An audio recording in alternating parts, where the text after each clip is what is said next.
Hey guys, welcome to Y&R Daily Update YouTube channel.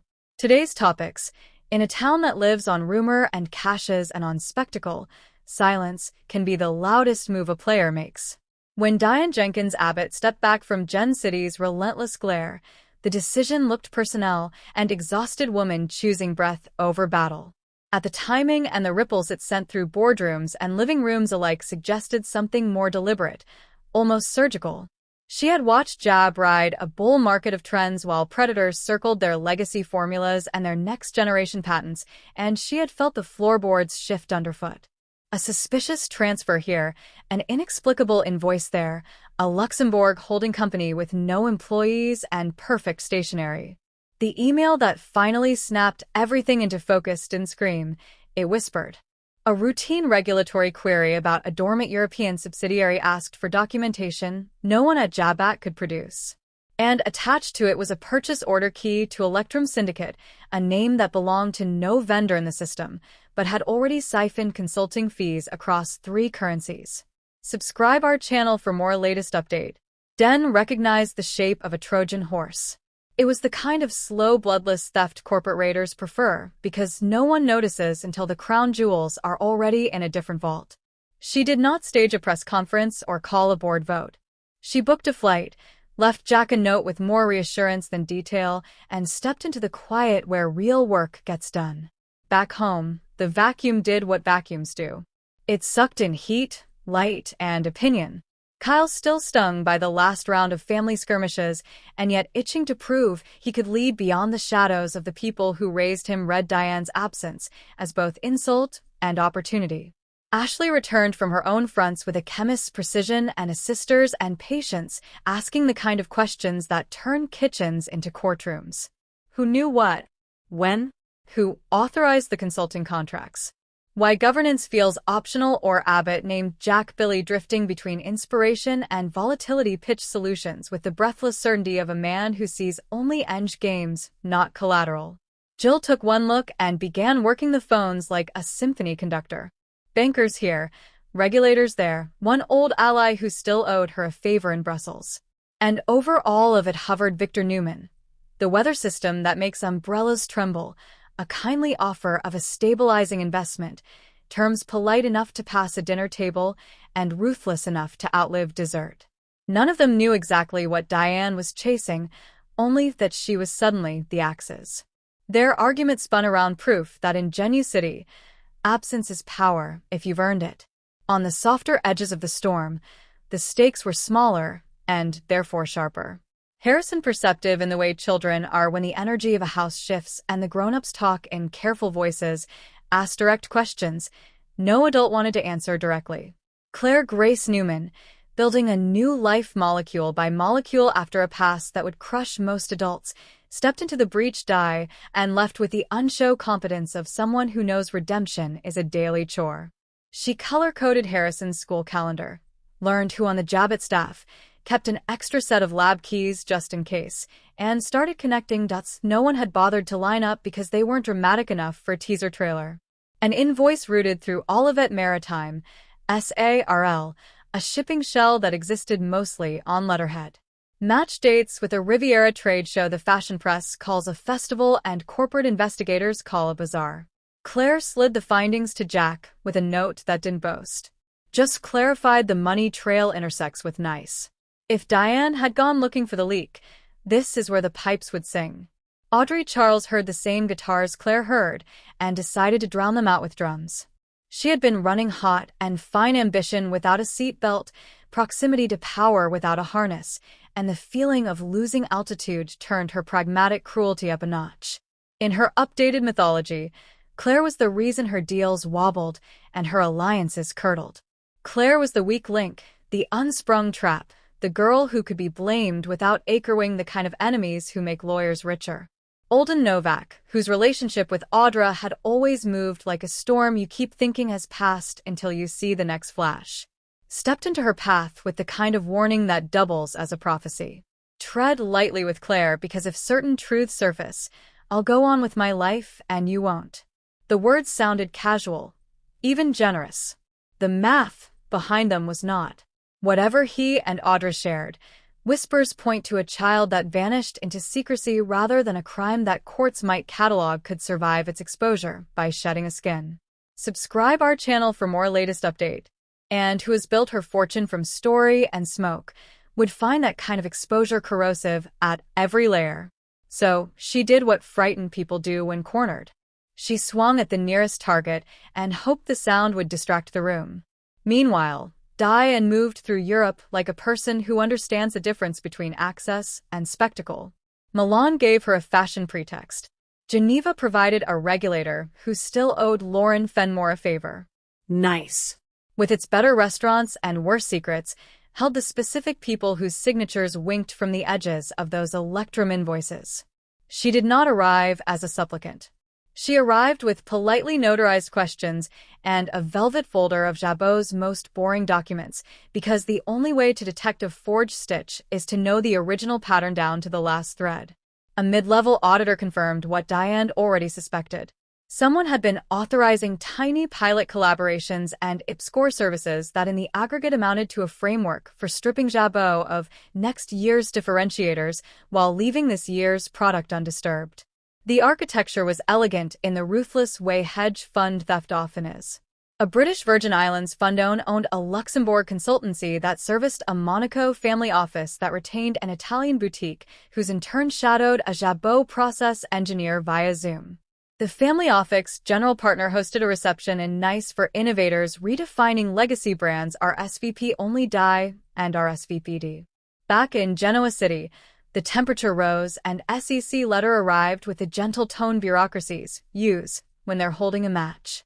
Provide the following documents within 10 business days. Ashley looked at Kyle, who looked at Jack, who looked at a gap on a shelf where Diane had filed the world. Claire, who measures redemption in small brave acts rather than grand gestures, asked for the server logs no one had thought to review. Mariah, whose instincts sharpen around family, helped parse them. Someone had used Claire's credentials to access procurement histories at odd hours and print summaries that never went to any known meeting analysis direction to make her the story of the truth couldn't be told quickly. She didn't panic. She sat with Devin, who understands patterns and data the way some people hear harmony and noise. And together they proved the access happened from an IP address Claire couldn't physically have used.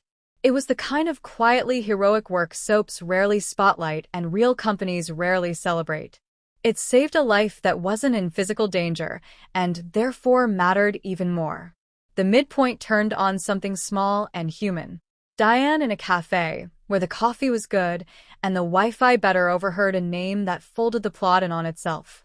Aristotle Dumas, a man whom the gentlest city rumor mill had upgraded from myth to investor precisely because his deals leave behind a trail of NDA letters and the faint smell of lime.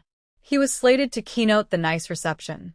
Andra, who has always believed she can outdo gravity if she just keeps moving her mouth, also had a meeting on his calendar. Holden, watching the room with that ambiguous mixture of care and self-preservation that makes him dangerous and useful in equal measure, texted Jack 3 words he knew would travel fast. She's nice. Within hours, the board knew. Within a day, so did Victor. Within 2, Diane had 3 messages from people she did not intend to answer until her work was finished. She smiled because in Genu City, even private operations become public in the time it takes a jet to cross an ocean. That was fine. Sometimes bait needs to look like bait. The reception was all glass and gloss and very expensive indifference.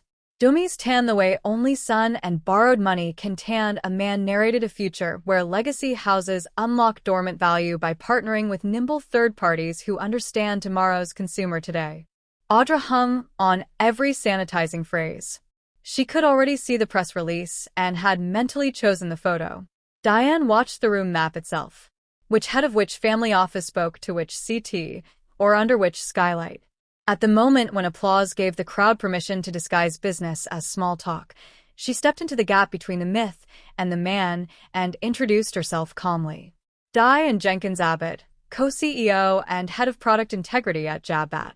The forms your boutique has been quietly filing would move elements of our proprietary pipeline into vehicles you control. We can discuss it here, or with the AMF tomorrow morning. I've brought copies either way. It was not the leverage. And it worked because the men who run money fear regulators more than rivals. And this was a woman who had done her homework to things happen quickly after that. Subscribe our channel for more latest update. First, Holden slid next to Audra and spoke softly enough that only she could hear. I told you to leave Claire out of it. Second, a junior accountant with far too much access and far too little sense attempted to slip out a side door with a laptop bag heavier than fashion would recommend. Diane didn't move to stop him. Security did. Dumas, calculating as always, decided a graceful retreat cost less than a public brawl and agreed in the kinds of words that keep lawyers employ unwind the arrangements back to zero. The AMF would examine the paper. Jabot would formalize its cooperation, and a certain boutique would update its deck to emphasize learning and refocus. Audra stood still in a way that gave away more than any speech could. She had bet on speed and secrecy. Diane had bet on patience and paper. One of those currencies spends better in sunlight. The flight home felt shorter because the story had a shape again. In the boardroom, once the last coffee cooled and the first apologies stumbled out of the person whose job was to guard the gates, Diane did not reach for vindication. She reached for structure, a formal ethics and procurement charter, a dual signature requirement on any pilot that touches IP, regardless of dollar amount. Quarterly third-party audits run by a firm that does not care who sits at Thanksgiving next to whom. She asked Kyle to chair the implementation because she trusted him to turn a road map into muscle memory. She told Ashley the lab got first pick on headcount increases because protecting invention is what protects everything else. She told Jack she needed him to remind the building that families can be kind and still be accountable. Then she went to see Harrison. She promised nothing she could not deliver, that she would keep showing up. That work would not become an excuse to disappear, that grown-ups could fix things they broke. The house felt lighter by an ounce that night, which is almost houses can handle at once. The aftermath belonged to quieter rooms and longer views. Claire filed a neat report with names, times, and IP addresses, not for praise but because paper is how you teach future you to remember. Devin sent a note that said, "I'm proud of how you held your ground." Mariah forwarded it with a heart because some messages deserve to be seen twice. Victor, having offered his umbrella and been refused with gratitude and receipts, retreated to his study and smiled like a man who appreciates a worthy opponent because worthy opponents make the game better. Ashley called Tracy, and they talked for an hour about the strange mercy of siblings who learn and unlearn each other until they finally get it right. In an apartment with too many windows, Audra placed her phone face down and did not move for a long time. She would tell herself a new story tomorrow. Tonight, the silence insisted on honesty. Holden, who understands that some truths do not need a microphone, poured to fingers of something expensive and decided to wait. Secrets survived by momentum. This one had been forced to stand still. By the time the city found a new scandal to chew and a new hero to doubt, the practical consequences had already begun to compound. The SEC, pleased by compliance and bored by companies that document well, throttled back their urgency. The AMF concluded what Diane knew they would: intent can be inferred, but isn't always prosecutable. Dissolution and disclosure would suffice. The boutique rebranded within the quarter, as boutiques do when their last presentation stops getting return emails. Attrition quietly removed the last of the hires who had believed pilot meant permission. The improved processes slowed some things and sped others. The culture creaked for a month and then adopted the new rhythm like a heart that has finally learned not to sprint. It was not sexy. It was secure. And that is how legacies endure long enough to become legends. What Diane reclaimed in Europe was not simply product integrity or investor confidence. She reclaimed narrative sovereign Chauver, the company whose name is stitched into more mirrors than anyone can count, and over a family that loves loudly and breaks spectacularly, and somehow keeps choosing one another anyway. She did it without martyrdom and without myth, by doing the literal and unfashionable work of reading the footnotes and following the money and telling the truth before it became a headline. If there is romance in that, it is the adult kind to people or one person and a company promising to be accountable when being accountable will not trend. Tomorrow will bring a new provocateur and a fresh rumor and a set of temptations that look a lot like opportunities dressed for television. Genoa City is expert at those. But tonight, a boy slept well, a board slept better, a sister put down her sword, and a woman took a long breath in a quiet room and allowed herself to believe that stepping back was never the same as running away. In a town that confuses volume with truth, Diane chose proof over noise. It turned out to be the loudest thing she could have done. Subscribe our channel for more latest update.